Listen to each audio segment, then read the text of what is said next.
Γεια σας! Είμαι η Μαρία Καραβόλα, διαιτολόγος, διατροφολόγος, διδάκτορ ιατρικής σχολής Απιθύτα.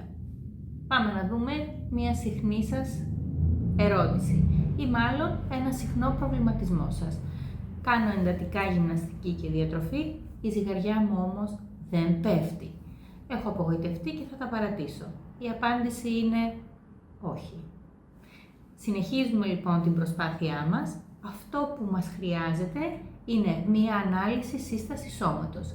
Γίνεται σε λιπομετρητή, είναι ανώδυνη η διαδικασία αυτή, κρατάει ελάχιστα και αυτό που μπορούμε να δούμε είναι πώς αλλάζει το σώμα μας. Ανάλογα λοιπόν με το πώς αλλάζει η σύσταση του σώματος μας, μπορούμε να δούμε και πώς διαφοροποιείται το σώμα μας.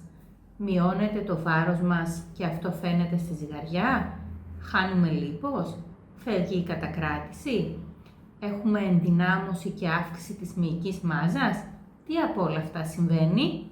Ισχύει μόνο σε όσους γυμνάζονται εντατικά ή ισχύει και για όσους ακολουθούν πρόγραμμα διατροφής για απώλεια ή για αύξηση σωματικού βάρους? Εσύ το έχεις σκεφτεί ποτέ? Μπορείς να μας επισκεφτείς για να δεις τι ακριβώς συμβαίνει στον οργανισμό σου και συστήνεται αυτή η διαδικασία να ελεγχθεί πριν από την κάθε προσπάθεια που θα κάνει ο καθένας. Θα είναι δηλαδή η μέτρηση που θα έχουμε ως σημείο αναφοράς και ανατακτά χρονικά διαστήματα μπορείς και εσύ να ελέγχεις τι συμβαίνει με τη σύσταση του σώματός σου για να βλέπεις πώς διαφοροποιούνται όλα αυτά τα στοιχεία. Σε περιμένω.